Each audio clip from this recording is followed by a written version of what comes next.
that smoothed it out, Justin. Good. Hey, I got one for you. Here's a question I've been thinking about. Yep. What happens when someone says that I'm in a cult because I believe the King James Bible is the Word of God? So he said that to you? Yeah. Well, join the club. I mean, it's about time it had to happen sometime. But think about this, Justin. They're calling you, saying you're in a cult because you believe there's a perfect Bible on this earth. Now, let me ask you a question. The person that said you were in a cult, do they believe that salvation is by grace?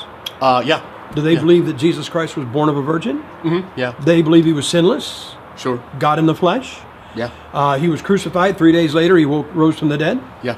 They believe that everything we believe. If you put these things on a piece of paper, Justin, you'd have them and us checking yes on all the same boxes except one. And that one box is that God has a perfect Bible on this earth. And the fact is, if you talk to him, ask him, do you believe there's a perfect Bible on this earth? And they'll say yes. Ask him to show it to you, put it in your hand, and all of a sudden it evaporates. It doesn't exist anywhere. And it embarrasses them that we say the Bible's perfect and can put it in your hand. So they have to call us a cult to try to marginalize us and take the pressure off of them. Gotcha. Sure. Hey, how about hand me the air cleaner? Sure. Justin, I've got to go see the preacher this afternoon. Why don't you just go with me? We'll jump in this thing. We'll go on over there and see him. And I'll let you bounce your question off of him, mainly because I don't mind answering your questions, but it's good for you to get answers from more than one place. You know, one of the things about a cult is they've always got one grand poobah who answers all the questions. Huh. And I don't want to be that to you. I'd like you to hear what a pastor has to say. We'll jump in this, and you can bounce that off of him, okay? Sounds good. All right.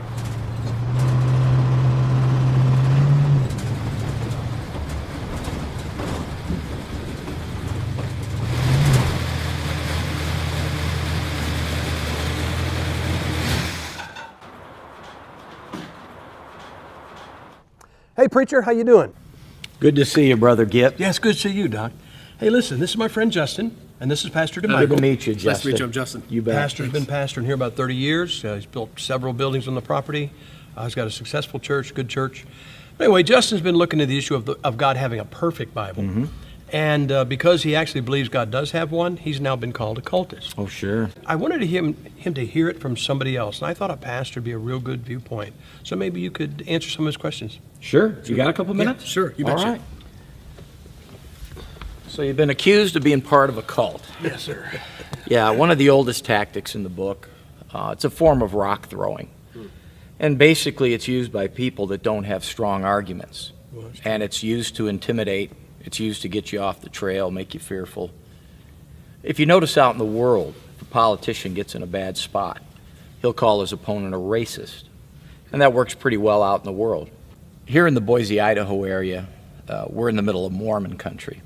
One of the principal characteristics of a cult is an extravagant admiration for a man. In the case of Mormonism, that would be Joseph Smith. And then you have a salvation that's exclusive to an organization. You have to join our church, our system, in order to be saved. And then probably more to our discussion than anything else is the idea of multiple final authorities. When the Mormon missionary comes to your door, he'll talk to you about the Bible, and he'll say he believes the Bible. But in reality, it's bait and switch. He really wants to get you to the Book of Mormon. So they have dual authorities. Are you familiar with the period of time in church history called the Dark Ages? Sure. Okay. Sure. During that time, the Roman Catholic Church in Europe would intimidate the reformers by calling them things like Lutherans, meaning you're following Martin Luther. In other words, they were saying anybody that broke away from the Catholic Church to become a reformer could be part of a cult. They did the same with John Calvin, and they called them Calvinists. Of course, who really was part of a cult? When you consider the way the Roman Catholic Church venerates the Pope and calls him the Vicar of Christ, really sounds like the pot's calling the kettle black. Mm-hmm. Yeah. Justin, those that are accusing you of being part of a cult, do they believe in the Bible the way we do as Bible believers? In other words, it's perfect, there's no errors in it? Or would they suggest that there are errors in the Bible? They think there's some errors. Okay. Stop and think about it for a second. They're saying you're part of a cult for believing in the final authority of a perfect book. but then they're standing in judgment of that book. As a student of the Word of God, we submit ourselves to a perfect book. When someone says there's mistakes in it, then they're inferring that they know what those mistakes are and how to correct them. It almost puts them in the place of the Word of God. Right. Justin, think about this. When you arrive at your final conclusion, do you want to have arrived there because you were drawn there by the truth, or you were driven there by somebody calling you a name? That's exactly what this is. You're not believing what they want you to believe, so they're going to call you a name. You know, where the pastor and I went to college, we went years apart. And everybody's got something critical to say about some school or some man of God. But when he graduated, the president of the college said this: when you leave here, you take your authority with you under your arm, talking about the Bible. You don't need me, and you don't need this school. Now, how many Bible colleges do you think would be brave enough today to tell their student body that?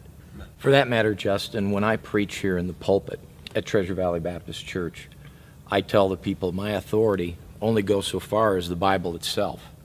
So where I'm consistent with the Bible, then I have authority. If I get outside of it, I tell them they really shouldn't even believe what I'm saying. And that when they go home, they take the authority of God with them. They bring it home in their vehicle. They put it on their coffee table. They open it up the next morning and have devotions from it. And they're not dependent upon me because I know Greek and I know Hebrew, and I've convinced them somehow that they can't have the perfect Word of God in their language. They got to come to me to understand the spiritual hieroglyphics. You see, at our church and among Bible believers, we want people to have the authority of God with them because that's how God intended it. We talked a little bit about church history. One of the great things about the Protestant Reformation was not only the idea of justification by faith, but the priesthood of all believers. During that period of time, it seemed that most people in Europe believed that truth was locked up with the priest and with the church, and that the lay people not only couldn't have the Word of God, but that it was vested solely in the priest. If we go back to that sort of thing, where does that leave us? Where does that leave people? If they're convinced that they have mistakes in their Bible, and I have to correct those mistakes for them, who then really is leading a cult?